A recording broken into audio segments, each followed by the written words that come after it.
Hey, it's Kate with the Thrive with Kate podcast, and I'm here with Patrick Garlinger, who's a spiritual author and intuitive guide. And when I first met Patrick, he was interested in Wellness Pro Academy and developing a club. And when we did a deep dive exploration into who he was, there's this like very paradoxical, multifaceted human being who got his law degree and then decided, after being a lawyer, to go more into spirituality. And we're going to talk about this concept that I've loved for a long time. And when I discovered that he wrote a book on it, I was like, oh, we must record.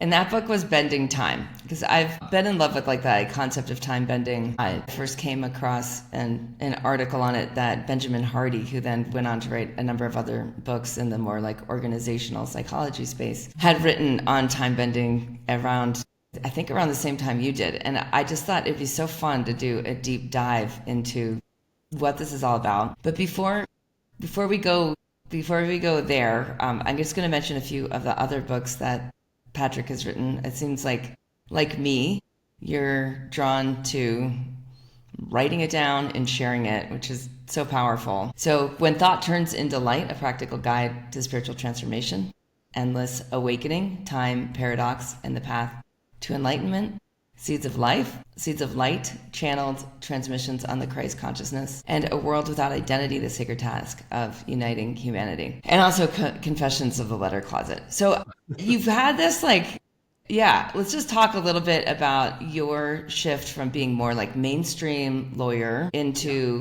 spiritual author, writer, and, since being in Wellness Pro Academy, also the leader of club that's for professionals who are awakening to their spiritual journey. Yeah. Well, it's great to be here, Kate. I'm really excited to talk about Bending Time with you because I think we're going to have sort of a very multifaceted conversation because I think you probably approach Bending Time in a very different way. And so I'm excited to hear how you approach Bending Time. And I haven't read Benjamin Hardy. I don't know what that is, who that is. He never published it. Oh, he didn't publish it. Oh, well, okay. No, it was like this ebook, and then he went on to write a lot of different bestsellers. Interesting. Yeah, so I'm excited about that. But you asked about the trajectory, and you mentioned as this last title that I had published Confessions of the Letter Closet, which I'm sure people were like, what? So I was a professor of Spanish literature, and that was my academic book that I published. Okay. And I had always felt this draw to the law. And so just before tenure, I wrote that book, I published it. It was a very academic book about Spanish literature. And I was like, I'm going to go to law school. I'm not going to get tenure. So I walked away from life, job security, and I moved to New York from Chicago. And I went and became a lawyer. And it was around the same time that I was making that transition that the world of spirituality began to show up in my life. And it showed up first with yoga, and then meditation, and then things sort of took a very wild turn. And we can talk a little bit more about that trajectory. But yeah, I practiced law from around 2009 to about 2018. Yeah. Good chunk of time that I was a lawyer. And all along that time, there was sort of a parallel path in spirituality. Okay. And so in terms of what actually sucked you into spirituality, because you went hard. Some people are dabblers and they're just into yoga for the exercise, we'll say, component, or just for the experience of shifting states of consciousness, but more in shifting light, I'll call it. Yeah. Right? And then there's those of us who do, I'd say a very deep dive of what is enlightenment and going into that. What was that? Yeah. What was that like for you? Well, I started out, not unlike others, in the sense that, I was sort of into yoga and I thought, oh, yoga's really, fun and I'm getting it. But things progressed quickly. My path was from yoga to meditation to Zen. And so I was really kind of exploring Zen in 2008, 2009 in law school. And then when I graduated and I started clerking, I was a clerk for a federal judge, my life fell apart. I went into a deep, dark night of the soul. Terrible. And I've talked about this story, and so I don't mind sharing the details. It's not too personal, but basically I turned down a fellowship to Harvard Law School to teach after I was completing my clerkship. That would have been like the path to being a Supreme Court clerk, to being a law professor. Like it was the path. It was the path that everyone expected of me. It was the path I had gone into law school meaning to achieve. It was one of those things. And the universe was like, no, we got other plans for you. Because I could not accept this. I woke up every morning trying to accept this fellowship. And I actually had a nervous breakdown over it because I was like walking away from the path. And it was around this time then that people that I knew, like suddenly somebody I knew was like, oh, have you ever met Amma, the hugging saint? And I was like, no, I don't know who that is. Sent me to Amma. Said, have you ever worked with, a psychic or an intuitive? And I was like, no, I don't believe any of it. And sent me to this. I was like, I'm a lawyer. I'm like super rational. And Zen can be very rational in its approach. You can stay in a very intellectual. And so all of a sudden, the world just like cracked me open. And I just started having all these sorts of energy. I got a hug from Amma, and I was in bliss for 20 minutes. I was like, what is this? Yeah. I started meeting intuitives and healers, and basically it cracked me open. And from there on, it was just like I was on this path of like, there's a world out there that I didn't know anything about. Yeah. Yeah. It's like when there's like all that how thick cultural conditioning, right? And then it's like when you have that split from the cultural conditioned path, and everyone around you is like, what are you doing? That's not the way to do it. This is this is what you're supposed to do, kind of thing, and without even realizing the layers of cultural conditioning that they might be in. Yeah. Right. So it's like that is a way of stepping into a completely different dimension. Right. And as an example of how I later realized how much my mind would filter out other aspects of the world, I had read a book early on by Stephen Cope, who's a yoga teacher who wrote Yoga and the True Self, I believe is the title of the book. But it was about his experience of his world falling apart, and he went to Kripalu as a psychologist on a yoga retreat, and then ended up never leaving, like just became, a yogi and stale. Yeah. I think he's still there. And I read this beautiful book, and I was like, wow. And I went back and reread it years later and realized I had turned every page, just skipped over anything that was remotely deistic. I just edited it. Like my mind was like, I'm going to filter this out. So yeah, the cultural conditioning is really strong. Yeah. It took a lot to wake me up. Yeah. Well, yes. And I don't know. It seems like you've lived a lot of lifetimes in a lifetime. Yeah. It's just the universe is sort of sending me and giving me messages, and I'd be like, filter until it was like, wake up. Yeah. Wake up, Patrick.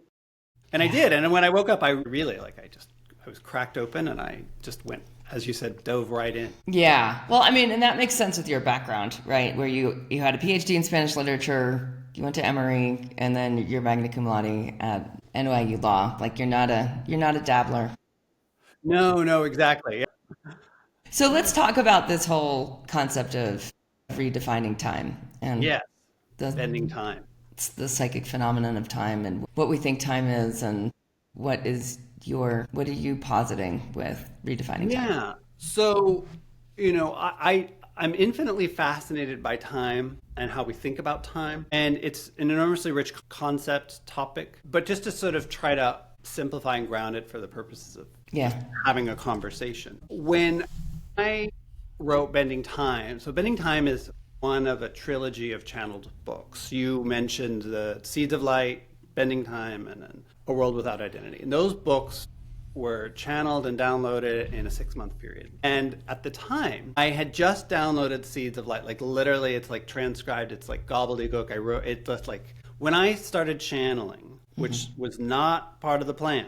I had no interest in being a channel. I had no desire. Like there was no part of me anywhere that was like, I want to be a channel. It literally started, I just felt droplets of energy in hitting my crown chakra. And this was as part of a Kundalini awakening. And I heard the message, we're going to write, and we're going to write quickly. And every time I would feel these droplets, like these words would just start coming through. And it was like all about time and space and blah, blah, blah. So I'd done the one book, and I thought, okay, we're done for a little while.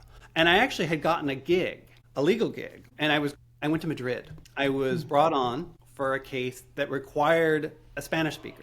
And because I spoke Spanish fluency and was a lawyer, I went to Madrid. I love Madrid. I spent so much time there when I was a professor of Spanish literature, doing research in libraries. So I'm there thinking I'm there.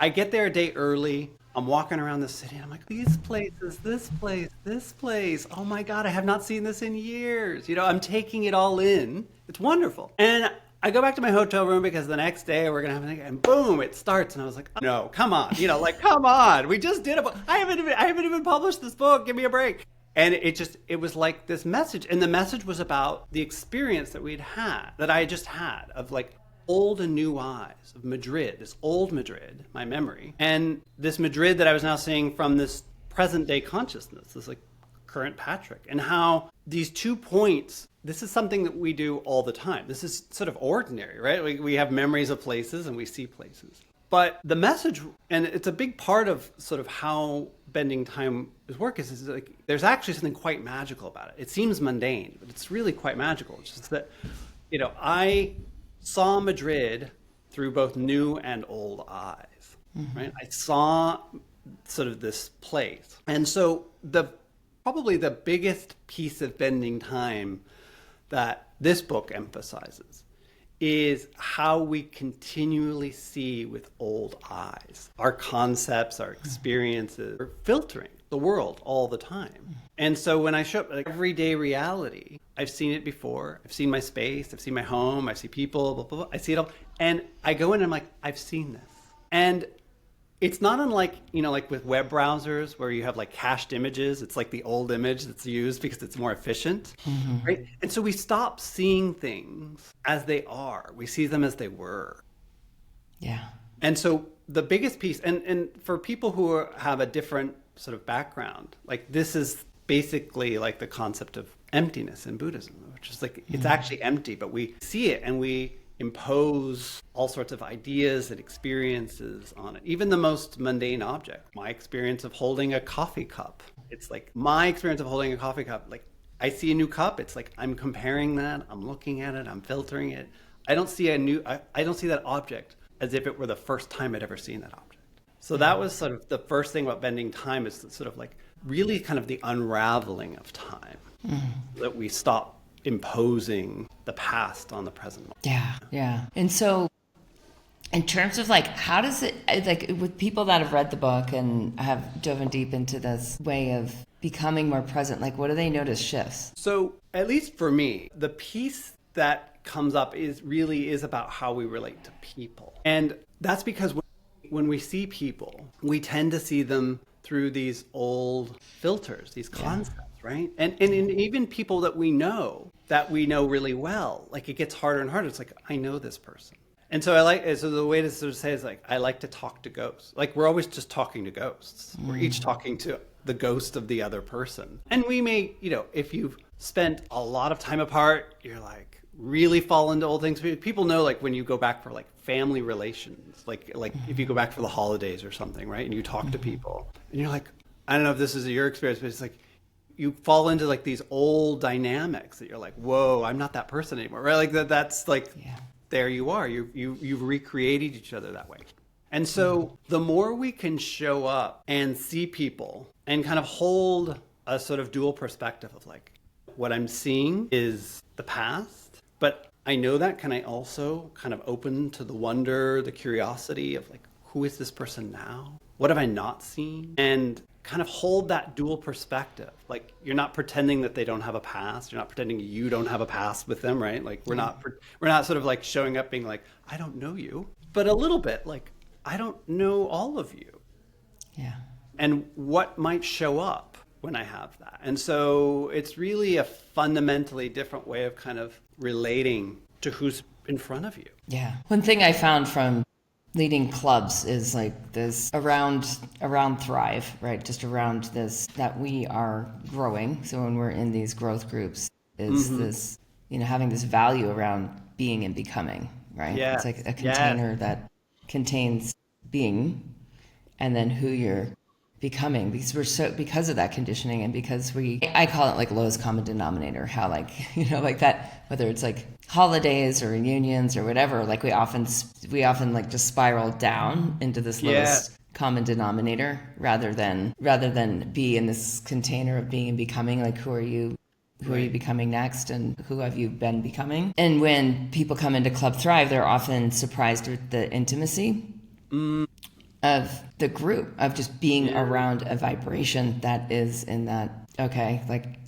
you're in here, we're going to be really upfront with whatever your critical issues are in this path of becoming who you're becoming next, knowing that we're all on this being, or, like, ground of being experience, and on this evolutionary trajectory, right? Where if we're awake, we're also evolving, and we're evolving multidimensionally, right? So whether we're evolving in the world or whether we're evolving in our own depth path and vulnerability and self-healing and connection, like whatever it is, like that edge that like we're actively pushing into our own edges of growth. And for people who aren't oriented or haven't experienced that, it can just be kind of, I'd say, alarming and disarming. Right? Where it's like, oh, I didn't know people could just like jump in as like a newcomer into a level usually of intimacy they haven't, for some people, they haven't actually experienced in a group before. So let's just talk about the importance of that in growth groups, and maybe how, especially for the other wellness pros who might be listening, like how to help open that door, of experience. Yeah. Well, when I was listening to you, I was thinking about, sort of how that relates to time and sort of the becoming, because a lot of what, your work and to a certain extent my work, we are focused on evolution and sort of this future self. And there's this emphasis on where we're going. And sometimes that can, we can sort of force that and bend that, right? And we can really, it's not to say there's not planning. I mean, you're somebody who definitely thinks about the future and the future self, and like thinking about it and not, and having a vision. Those things are actually really important. But it's so often the piece that sort of, I think, that kind of can sometimes get lost is that, and it's implicit in when you say becoming and being, which is that we're really kind of, it's not that we actually have to get to some person. It's that we're unraveling all this stuff and just finding what's actually already there, right? The future self is already there. We're unraveling it. And so but it requires this intimacy. And just to put some detail, I think when I hear intimacy, and I want you to fill in with some details here, I hear the sharing of sort of like, sort of the deep desires, the wounds, the past. That's what I hear when I hear intimacy from you. And I wanted to make sure that we're on the same page on that. If there was something else that you had in mind when it came to intimacy. Well, I think it's actually being real with what is, in a way that's vulnerable. Okay, good. Yeah. Yeah. So, and also in a way of being able to be in beginner's mind in a group, because in Western culture, we've been very much, especially if we're working with professionals, we've been very much trained to like put your best foot forward, and to have, and I've really noticed this, like the more corporate a person is coming in, the more alarming it is to be able to actually say, like, these are my critical issues, and like, this is where I can be open. So like Western psychology, I'd say it's more of like that experience of being in openness in a space where people are actually able to lean in, be somatically available, and have that somatic intelligence available to each other. And, and also to say like, hey, like I need, like, this is where I could use the group's help. And whether it's doing something that's, we have people in Club Thrive that are losing 50 pounds. Like, it's not easy what they're doing, and they're not doing it with a shot or a pill. Like, they're doing it by allowing their physiology to process the past and being able to do that together. Like, yes, we could say that there's past wounds, but more of it is like, hey, I'm open and curious about how I can receive help and how I can receive support and how I can maybe receive some guidance in a more public space where it's not just like in closed doors. Right. So you're really asking about that sense of like authenticity and vulnerability, where you're sharing and you don't have a practice around that. This is stuff that maybe you're just not used to. As you say, the corporate sort of, I'm putting my best foot forward. I'm not going to show any vulnerability. That's what you're talking about when it comes to intimacy, right? In that context, in the group, In that context. yeah, in the context of like, yeah. Yeah. So, the way I think about that and is that, how do I think about that? Well, my question was really more around like how, because what we notice is that it really is helpful, Yes. right? So when people enter that space, it does feel almost like time slows down, right? And then there's this openness and receptivity that for a newcomer coming in, they're like, I can allow myself to explore that Yeah. within myself and let go Right. of some of this facade and some Yeah. of this, I think what you were referring to in the beginning around like the past self, right? Where we are maybe projecting a past self into the present. Yes. Something's going on with my camera. You froze for a second. There we go. Okay. Yeah. So I think that there's something powerful, and this isn't really part of Bending Time, but to invoke, say, Brene Brown and vulnerability and the fact that there's something very present about that. It's very, I think that when you are authentic in that way and vulnerable and sharing, you really are giving permission for people to do that, and they realize, and sometimes it takes the structure where there's somebody who's kind of a first mover that enables that, but you're allowing them to see that it's safe, and it's a practice that they just haven't had before. Corporate settings certainly aren't a space where you're sitting around the conference room table at lunch and being like, I'm really working on myself. Here's my growth, here are my pain points. And what happens when people are vulnerable like that, is we recognize the safety. Most of us aren't vulnerable because we have an expectation about and a fear about how people are going to react, about what that means. For most people, I find, in my experience, and speaking for myself, is that you're going to have this sort of withdrawal, rejection. People are going to say, that's not allowed here. You're dealing with that where, what space did you have? Certainly my own experience when I was a child growing up, there was not a space in my home for the expression of emotion. Yeah. And it was all about stoicism. And so when people can do that, it's a way of, to use the term Bending Time is that, you invite them to share more of themselves, the sort of fullness. So like if we sit in a group and we're meeting for the first time, we don't really know each other's stories. We're going to show up and we're going to have biases and assumptions, and we're going to start to know a little bit about somebody just based on a little bit of snippet of information, right? Yeah. And I'm going to have then a sense of you. And then what happens when one person says, here's what I'm going through, and you're like, me too. Or I have something similar. And now that absence of expectation, it's like, there's this fuller part of you that I didn't know, and sort of being open and curious, like meeting people's vulnerability with openness and curiosity and your own willingness to be vulnerable. So to give an example that's not within sort of the context of, a club, my own experience with people and how we sort of kind of limit our connection is that, we make assumptions about what can be shared and what should be shared or what topics. And in my own life, for example, one of my dearest friends, who's also a lawyer, for decades we've known each other.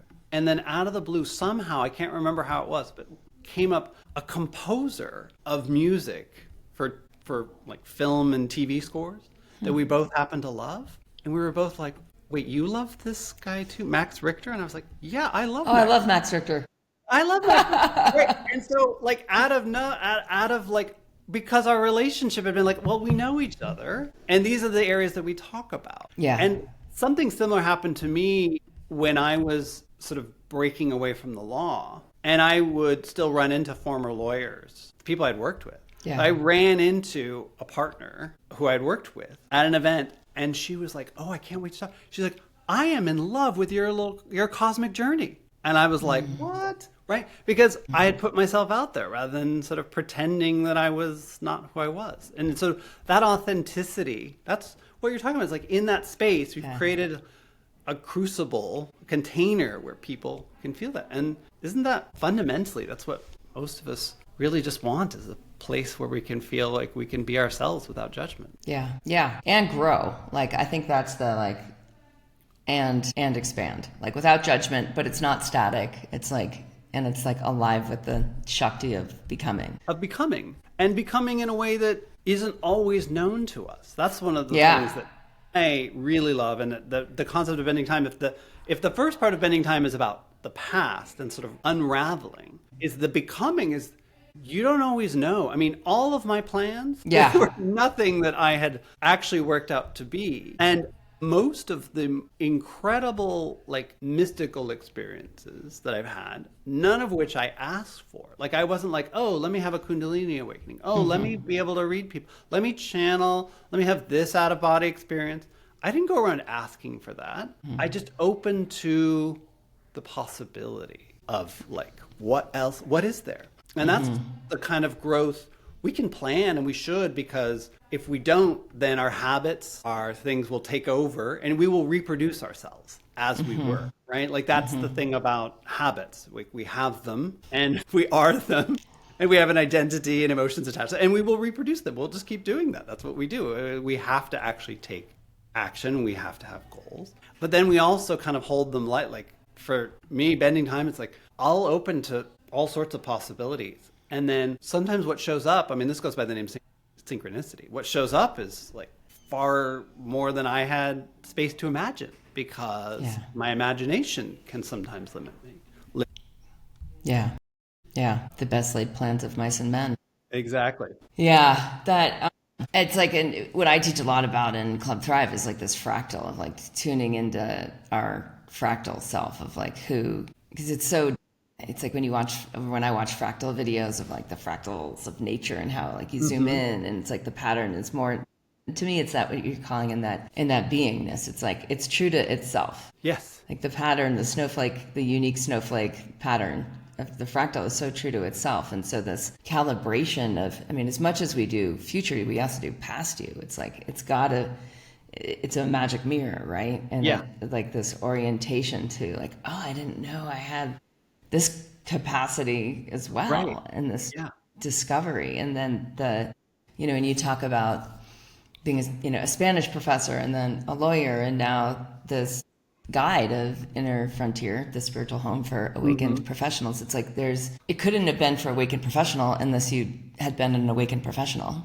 Exactly. Right. So it's like this, how the past is creating more possibilities in the future, and how these skill sets and tool sets and even like people sets of our past are so accessible because of, and when we allow that in like when we use strategy a bit with like that vision, there's so much of I think with beginner's mind, right, this opening to like, oh wow, like this is actually who I am and where it's going. And just having conversations around having some structure around that is so much out of the like everyday whirlwind, do yesterday like tomorrow. And that's, to me, like a lot of what like the modern professional workspace wants from us is to be predictable.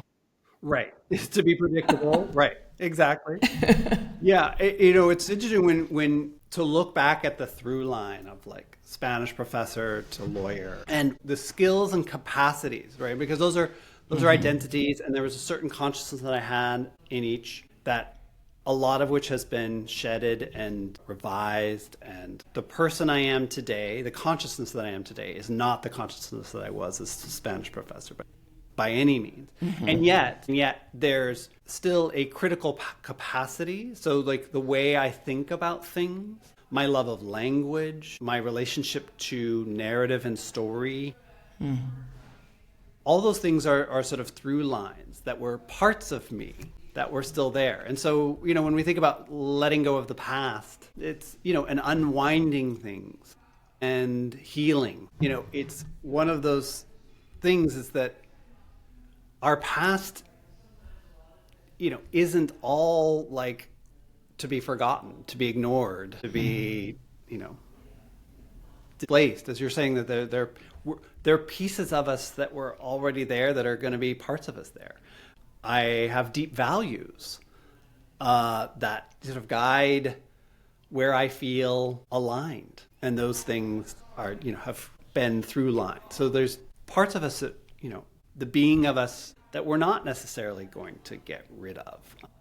Because one of the things that sort of gets emphasized in Bending Time and later in Endless Awakening, the book, is that, sometimes, not always, but sometimes, the way that the place that we need to grow, or the way that we need to grow, is by letting go of growth. Particularly if you've come from a corporate mindset that's sort of like always more, always better. Right? Like that comparative, I'm better than I am now. Oh no, last week I did, no, I can be better. I can do more. I can do more. Growth. That growth, that corporate mindset. And that's one of the things I love working about with professionals. It's like, I get it, because it's always more, better, comparative mind. And sometimes it's like, oh, you know what? The piece of you that needs to grow right now is the piece of you that is doing that. It's not to say there's not a place for ambition and drive and energy and building and all that. But sometimes there's a part of you that actually needs to sort of be like, oh, wait a minute. What if the growth right now is letting go of that I actually need to be any different than I am? Yeah. Right? That I could actually just be who I am right now. And that would be more than, that is all you need to be. That is fullness. That is whole. Yeah. That is perfection right now. You are perfect right now. To hold that and then still be open to the possibility of, you know what? I'll be different tomorrow. I'll be different at some point. Like I am still evolving. I'm still growing, and kind of like holding both of those perspectives so that you're not in this constant, like, the language I think you would use is sort of measuring the gap. I would use the language of depth path. So in Club Thrive, it's like, the first thing we do on someone coming in is like, are you in? It's like an evaluation I do. It's like, are you in a growth phase, or are you in a depth phase? And no, exactly. I'm saying that the phase that you can get caught up in is like measuring the gap and opposed to being like, okay, I'm actually just here, and it will still evolve and grow, and I don't know what it's going to look like. I don't know what needs to show up. Sometimes we need to get out of our own way and let the past percolate. I've done a lot of work that's been like very geared, like, okay, I will do habits. I will build things. I will arrange things. And that's great. And then sometimes that's there so that you then let go of doing that. It's like, what's going to come up from your past that you need to address, right? That you realize it's like, this is the thing that I couldn't see. It's like the fishbowl, right? It's like, it's so close to you, and you're just like polishing the fishbowl again and again and again until you're like, oh wait, I need to stop moving. And then I realized it's the fishbowl that I actually need to like look at. And just to give an example, like years ago, I actually went into, this was like in the pandemic, I went into a depression. It was a wonderful time in the pandemic for depth path work, because like you were really like, and I'm in New York, so I was like in the epicenter of the epicenter. I mean, literally, no, like I lived 10 minutes from the epicenter of New York, which was Elmhurst Hospital, where like trucks upon trucks of people of corpses were just lined up. And I would step outside my apartment and there'd be ambulances in every direction, just sirens. Like it was an intense period. So, there was a lot of depth, and I at one point got really depressed. And, I'm doing all the sort of like tools that I have. It's like, oh, I'm going to clear this. I'm going to move this. And it would not budge. Whatever this was, I was so sad. Yeah. And I finally just stopped. I realized, I was like, oh, I'm really trying to move this, right? Like I'm I'm treating this like a project that I can, move my way through. Yeah. I sat and just sat, and finally one day in like a garden outside this church that's in my neighborhood, I was sitting there, and all of a sudden, finally it just came up, this voice, this 10-year-old voice from when my parents had divorced, that said, who's going to take care of me? Because like that was a moment that like, talk about the unknown, the world shattered for me. Like as a 10-year-old, like my world shattered. My dad just came home one day and said, I'm leaving, right? So I quickly grew up, and I was like, I became this mature little adult, and everyone praised me. He's like, oh, you're so mature. This 10-year-old was like, who's going to fucking take care of me? And just, I sobbed, and like that needed to come out. Yeah. If I had sat down and programmed and was like, what are my areas to work on? What are my growth things, right? I wouldn't have identified that. I would have been like, oh, I healed him a long time ago. Yeah. And he was like, hi, here in the corner. Yeah. Yeah. Yeah. It's like why in Club Thrive, we have somatic healing, because it's like just slow down into the body and into what is there now, like what is going on now. And that's why you need time. Yeah. For this work, because it's not going to always happen fast. Like a lot of it is really incremental or slow or just needs to emerge. Yeah. We live in a world that loves like boot camping this sort of stuff. Like, like 6 weeks and you're healed, your trauma's all healed. And I'm like, okay, right. Yeah. I think your trauma's just been compressed and compacted and pushed aside in those 6 weeks, because that's what you've managed to do. I mean, we can do some massive healing in that time, but a lot of this work takes time.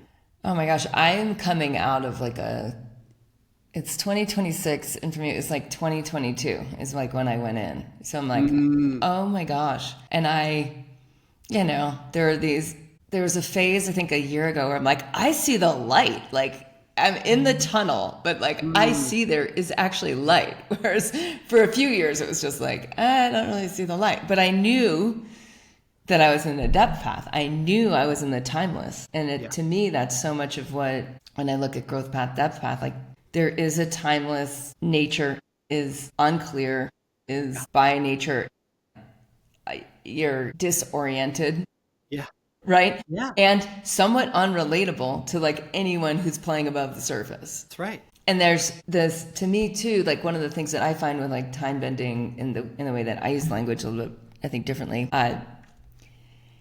is someone can be on this like growth path, like in the world, in like job promotion territory, like very, growing financially, blah, blah, blah. And then like, it's like instant. And all of a sudden they're just like, face down in the darkness, isolated, disoriented, often in pain, right? And just and to me that's where, and I'm sure this is true in your club too with Inner Frontier, it's like having a place where that's normal and where we have language for it and where we have tools to be in what we're in. Yeah, exactly. I mean, there were two pieces to, but a couple pieces to what you said that I wanted to pick up on. One is the sort of the instantaneity, like the fact that like this can happen, like unexpected, right? The unknown. I mean, so much of what we're dealing with the future is we don't know. We plan, and you said this already. The best laid plans of mice and men. We don't know, and sort of being okay with that not knowing. It's something that when I started to channel and download and read people, there was this, and I have a really strong intuition that has guided me in a lot of choices. And one of the other through lines is that I realized that like the moves that I made, like taking the risk, like leaving tenure and going from Spanish to law, huge. And then I was like a lawyer, making great money in New York, and I actually really liked the practice of law. Like I didn't hate the practice. I wasn't one of these lawyers that's like, I will do anything but practice law. But I got the clear message, like, it's time to go. And I'm like, okay. So, I have this really strong intuition that's guided me. I don't know shit, to be blunt about, right? Like, the future is unknown to me. I was on an ayahuasca retreat years ago, and there was a point where I'm in the middle of the jungle in Peru, and I'm in this like ceremonial chamber and like full on talking to Mother Nature, and I have to use the bathroom. And we had these little pen lights, and I couldn't find my pen light. So I'm like creeping out into the darkness, into this jungle. I open up, there's a bathroom near the ceremonial thing, but it's like, and there's just barely enough light that I can see my feet in front of, like I take a step. Like I'm in the jungle. Like there's no city light contamination to guide me. And I'm taking one step, and Mother Ayahuasca's like, this is what your path is like. One step at a time. Because I'm like, okay, great. I've had this access to knowledge. Tell me what my life's going to be. Tell me what I need to do. And they're like 1 foot in front of the other, right? Because, and the stuff that's happened to me since all of this, it's like there have been tons of what you're calling the depth path. Moments where I'm just like, wait, this is coming up? Wait, I got to deal with this now? Wait, this pain, this, and having, as you said, the language and the tools and the space to be like, this is okay because this is everybody. And this is part of the other piece around bending time. And to use that language again, is like when you meet people, and this shows up in social media and the kind of like, everybody's going through a crisis, be compassionate. Like you don't know what's going on with people, right? And it's true. It's like when you think about people, even people you know intimately, how much time are you actually apart from them? Like they live in their own little universe. Like you interact with people, but then you're off. Like, when was the last time I saw you, Cate? We saw each other in a club, weeks, a month ago. We were on a call, right? You've had so much of life between. I don't know who you are right now, right? In a good way, like in the positive way. Like I have my version of Cate, but you're going through stuff that I don't know about, and so to just kind of meet you with that, also that sense of like everybody kind of is on a depth path all the time, even if they're not actually processing it or actively doing it. And it's like when what shows up, it's like if I'm with somebody that I know, and then like there's a triggering moment, I can go, okay, this is their stuff. Like, and the way I think about it is like seeing them in 4 dimensions, along the dimensions of time. It's like the person in front of me has like all these little iterations behind them, like, like Russian dolls, the Russian, it's like, who's showing up right now? Is that the 10-year-old? Is that the 15-year-old? Is that a 3-year-old? Like who's showing up right now? And that way I can meet them.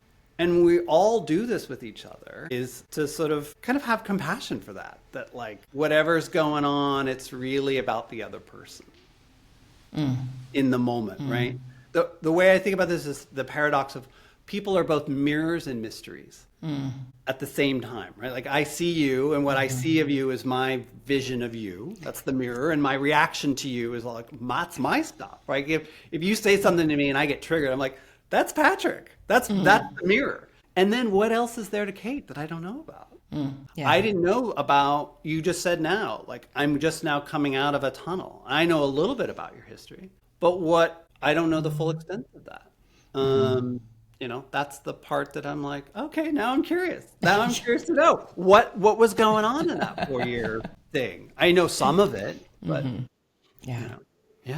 So let's talk about channeling, because you and I have both written a lot of books, and I think there's I think what we share is like this feeling of it's like divine imperative, I'll say, something like that, where it's like, you feel it like the tapping on the crown chakra, like this golden thread of coming through.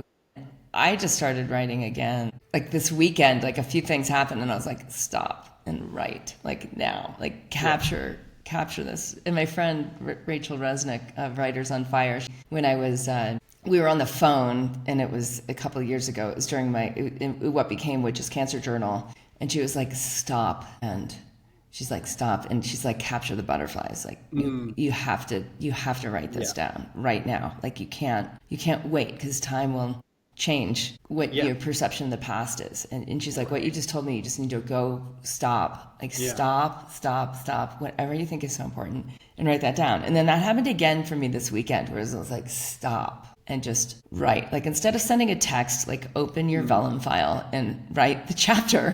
And then if you want to send the chapter, you can send the fucking chapter, but stop and write. And I was talking with this woman yesterday who was wanting to join Club Thrive, and she's like, I have this book, and it's like knocking on my door, and she'd never written before. And I just want to have you speak a little bit to your experience of channeling, and maybe how that's the same or different than writing. Yes, thank you. That's a great question. So I had written before, but an academic book, and I had written a lot of like academic articles. And then I wrote When Thought Turns to Light, which was really lawyer Patrick kind of doing his like, let me systematize, let me organize all of this for myself.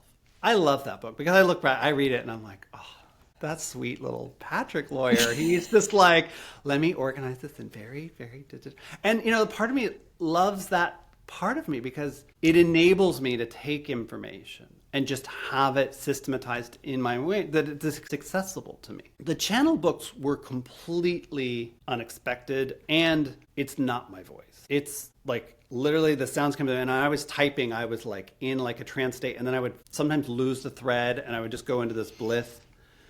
There was no structure. I didn't know what was coming through. Anytime I tried to mentally engage with it, it was, I'd lose the thread. Like literally I became a like radio receiver and just type it. And it was like really rapid and fast.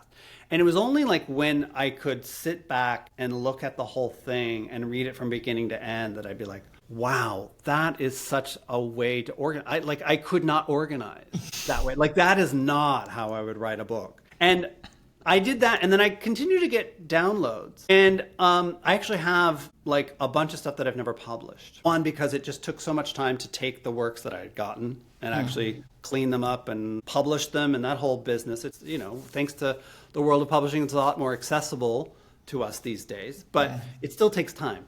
But I had a moment of, call it rebelliousness, call it sovereignty. But I was like, I don't want to channel. I literally just talked to the guys that were coming through who identified themselves as the council. And I was like, I don't really want to, and I never wanted to be a trance channel. So there are a lot of people who, you know, like they go and they kind of close their eyes or they don't, and then they sort of channel or claim to channel. I'm not going to go too far into, you know, who's actually channeling and who's not. But I never wanted, that was never something that appealed to me. And that was never actually something that they insisted on. Like that wasn't really the path. But I was like, I don't really want to channel. I want to write something in my own voice. So that's what Endless Awakening became. I really sat down. It was my way of sort of absorbing and distilling and trying to understand all of that was in the channeled books. And I wrote it in my own voice. And they're like, fine. You know, like I have free will. Yeah.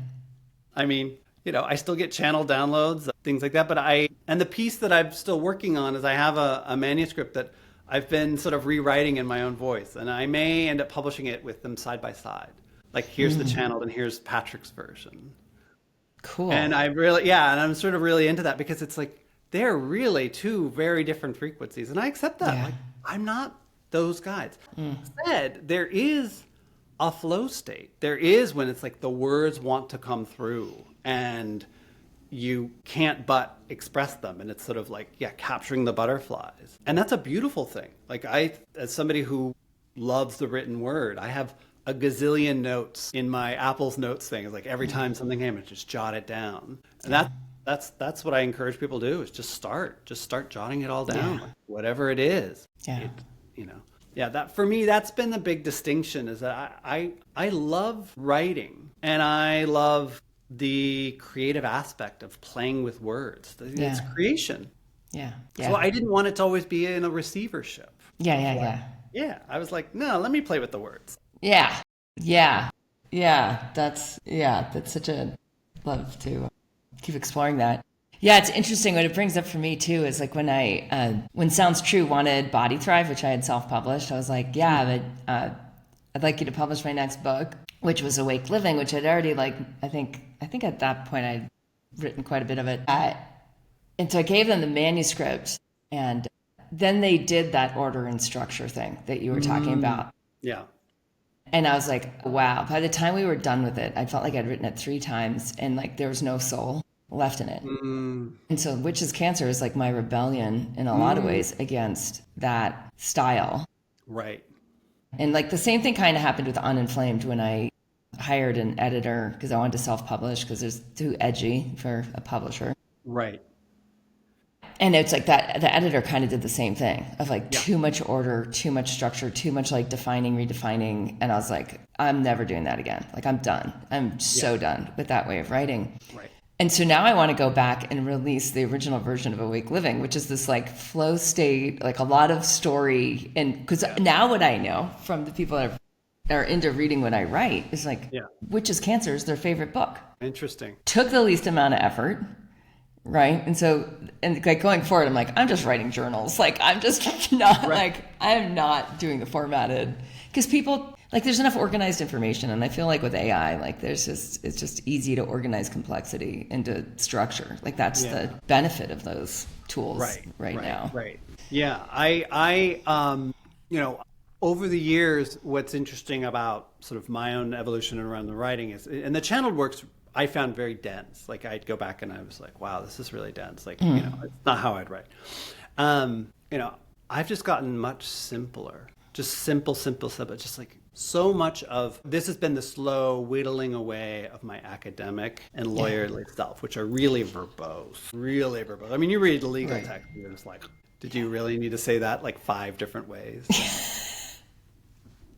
Yeah. You know, we all know that language of like including but not limited to, and it's just like, you know, a barrage of words, and you're just like, and I get it. I know what it's like as a lawyer. It's like, oh my God, I'm trying to cover every contingency possible. Right. I'm warding off every little loophole I can think of. And it's like, oh, I hate writing that way. We were having this dinner party. A friend was my oldest friend. Her son was at Haverford. I know we got to wrap up. I'll be fast. No, I've got time. You got time. I don't know what Okay. your schedule is. Cool. No, I'm good. I'm good. I'm so enjoying it. I was looking at my notes. I was like, what haven't we talked about? What haven't we talked about? Well, I want to talk more about Inner Frontier, but I just want to speak to this because I was at this dinner party with my oldest friend and her son who's at Haverford, and he brought up this text, and he was taking this like media. And he's like an engineer type, super fucking smart. And he was in this liberal arts requirement course, and it was around like the media and expression. And so my friend, she like brought out the textbook, and she was like, Harry, give me my textbook. And she pulls it out and she like reads 2 paragraphs. And I'm seeing like, because I went to a college like Haverford, I went to Carleton, it was like same, right? Yeah. And I'm like, I had to unlearn that. I had to learn that.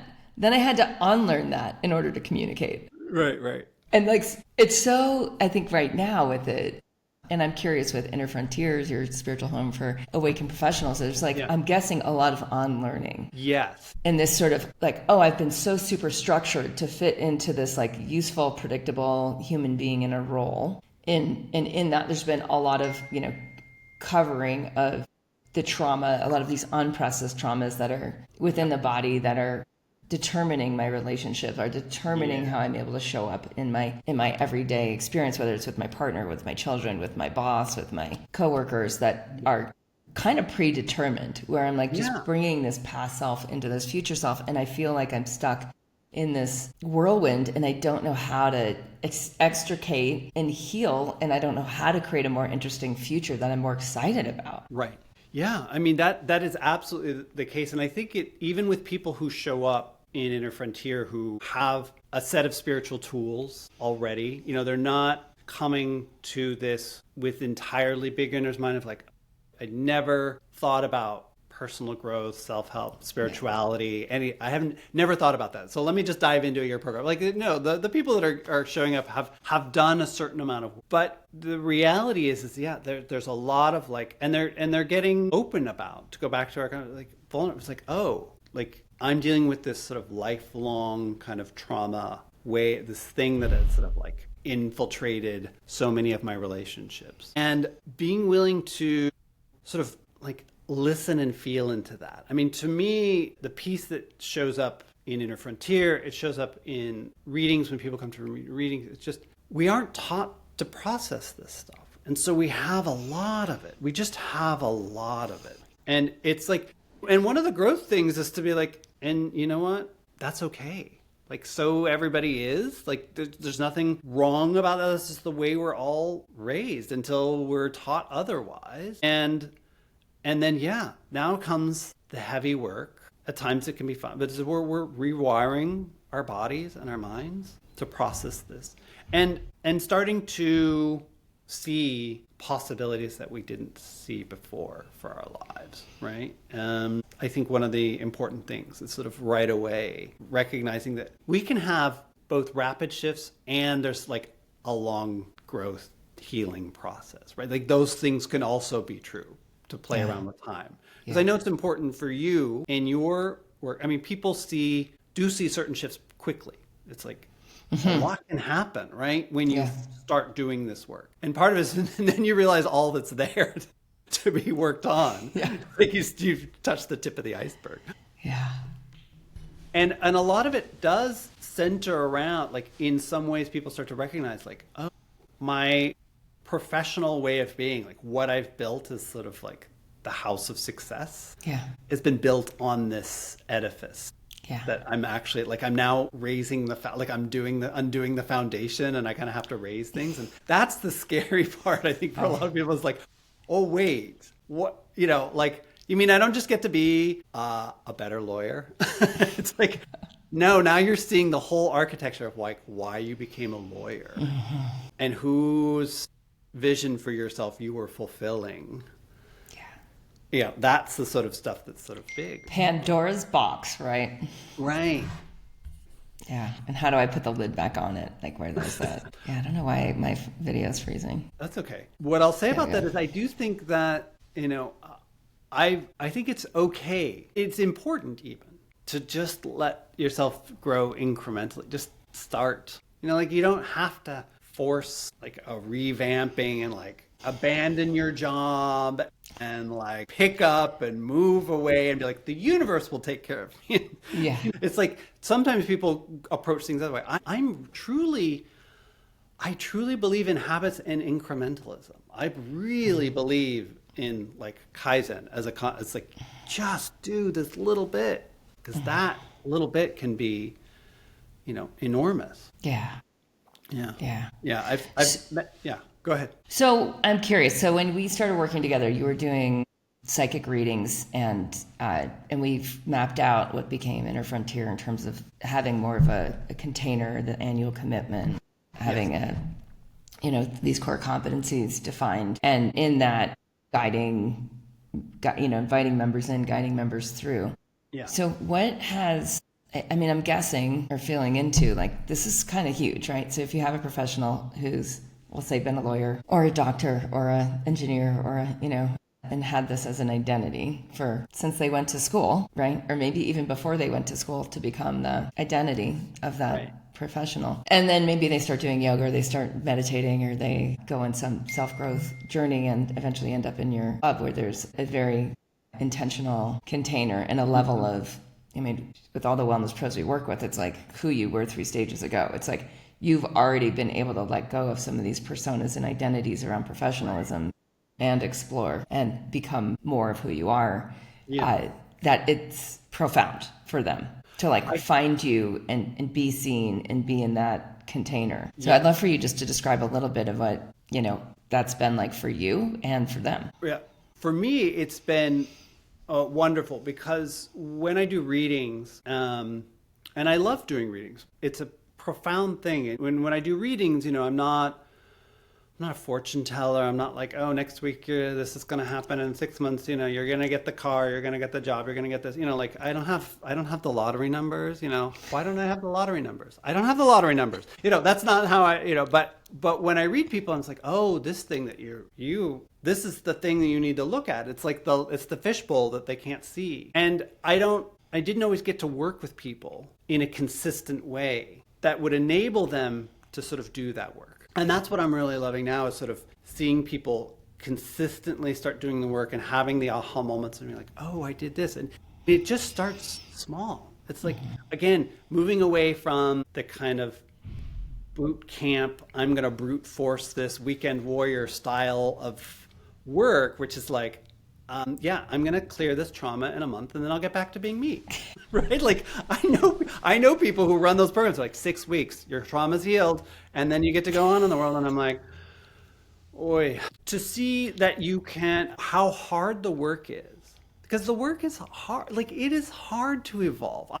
I like, and I like embracing it. I'm like, just admit, it's like, this stuff is deep. We've had these personas for a long time. Yeah. And some parts I'm like, I'm still holding on. It's like, it's okay. I'll deal with it when it's ready to come up and be dealt with. And whatever. That's all part of the evolutionary path. It's hard. That's why, you focus on habits as you do, I know, in Club Thrive, of like these pieces that we, need to automate and we sabotage ourselves. And then there can just be these sort of like huge conceptual shifts. I was working with somebody who, there's a lot, I think, for a lot of professionals, when they start, as we're saying, sort of you see the foundation that you've built your life on and the values that you were fulfilling. And it's like maybe you realize, oh, I was doing this for my parents, or I'm doing this because society wanted me to, or I thought this was the path. Mm-hmm. And again, it's not, you don't have to jettison it. When I was still working as a lawyer, I didn't leave because right away when I was like,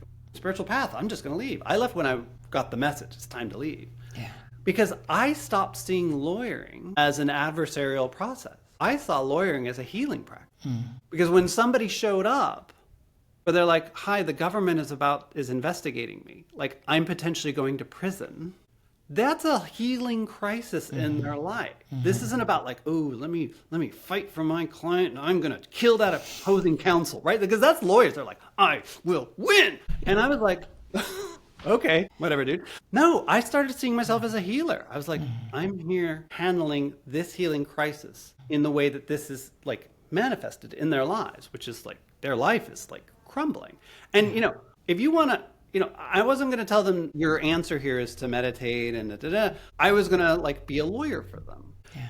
And so my long-winded answer is that, sometimes we just need to shift our perspective about what it is that we're doing. And we, so our lives don't have to be upended. Yeah. It's like working with them. So one of my clients was dealing with a very difficult employee. And it was like an HR kind of issue. And there was the sort of boss identity and there was the spiritual identity of like the person who's like really into meditation and doing things like that. And they were like, I don't know how to handle this. And I was like, what if you didn't see this conversation about their performance as the boss being, mean or difficult? What if you saw yourself as like, I'm trying to help this person fulfill their potential? Yeah. Like it was the tiniest shift. Like that's not, but it was like, that was all they needed to kind of go, oh, I now have a different relationship to my work, right? And so that's part of what happened. And then listen, later, if people want to like leave their jobs and really rebuild their lives, which people do, that's wonderful. Well, that's where I'm at with helping people kind of make these shifts without, having to sort of start over and up. Right. Yeah. Right. Which is usually just reenacting some trauma of the past. Perpetuating it. You're going to up and go, and then you're going to reproduce some version of who you were before because you haven't done the work. You've just sort of dramatically thrown out the baby with the bathwater. So I don't know why I use that expression. That's a terrible expression. I use it all the time because it's kind of true. But yeah. Because the baby is so precious. Right. Yeah. Yeah. I mean, because you actually haven't fundamentally changed your consciousness here. You've just swapped out the input, the content. So it's like you're going to be you in whatever other setting you go. You up and you like put yourself in some other setting. You're like, my life is going to change. Which is why when people change jobs and people change relationships, they're like, the honeymoon period ends and then it's more of the same. It's like, well, because you're this fundamentally the same person. Yeah. So this work is about incrementally shifting our consciousness so that then we can relate to this powerfully. It's like, hey, do I want to do this job? Yes, great. I'll do it this way. Do I want to do a different job or do a different? Great, do it that way. I love that. So people can book a clarity call if they go to endlessawakening.com and you guys can find your way to Inner Frontier, which is Patrick's website. I just really love diving in with you. And I had one final question around, like one thing I've thought a lot about in the past few years is like, I find men have a harder time being coached by women in growth, in like in a more of like a wellness or self-growth setting, like not with like targeted things like with Wellness Pro Academy, but more on the like in Club Thrive, I've noticed like, oh wow, it's so much easier. Like over the years, like we did all these campaigns to like bring in men. And so I'm curious because I have this sense right now, especially for men like yourself that have this calling to guide others. Like, is it easier for men to be like, yes, with your group, like to say yes? Like, are you finding that? Or do you have mostly women in Inner Frontier? Yeah. So I have women, and mostly women. And most of my clients have always been women, in terms of intuitive readings and guidance. And what's your sense with that? Yeah. Yeah. I've thought a lot about it because I think some part of it is men traditionally. And I'd even put myself in this category. We're really taught very early to suppress our emotions and not really look in. I mean, it's just, and we're witnessing, the world is largely, not entirely, but largely a result of like men's suppressed emotions. Pretty simple. And the fundamental conflict that men have around their identity that I think really makes it very hard for them is that what they're taught is that to look at your emotions, to feel all these other things, to even have emotions, and then to even want to look at them, means you're not a man. So there's built into the identity of like, yeah, right? So like, and they know this because they've done studies of like, middle school boys who are like, oh, all of these emotions, not men. They don't go in the man box, right? And so the man box has like, courage, power, like the stuff that you're just like, okay, great. They don't want anything else. And so when your identity is built around, you can't do this work, because to do this work means you're not a man. That's a really hard threshold to get over, right? As a gay man, I didn't have quite that relationship. I mean, I had my own family background that was like, we're stoic, we hold our emotions, but it wasn't tied to my identity as a man. It wasn't like, as a man, you just, and then my sisters get to be like emotional because they're women. It was just like, in our family, this is how we deal with our emotions. And so me confronting that wasn't tied to like, oh, I have to sort of really revamp my entire identity to do that. So I don't work with a lot of men. I feel like men need groups that are built around men. Yeah. Yeah. And it saddens me, A, because I enjoy working with men. Yeah. I like seeing them have their breakthroughs, but I don't want to position myself as like a male-only coach. Yeah. That's just not how I want to work. Yeah. And so Club Thrive, I would imagine you're going to have a few men here and there who aren't burdened with this. Yeah. But, it feels to me like there has been a shift. There are a lot more men's groups. Yeah. But they still take the form of sort of like, the healed warrior kind of type, right? Like they're still bra. This, yeah. Like I've never met a men's, I've not seen, if somebody can send me one, I would be thrilled to see, and it's out there. Like a men's group that wasn't like that model. We're going to crush it.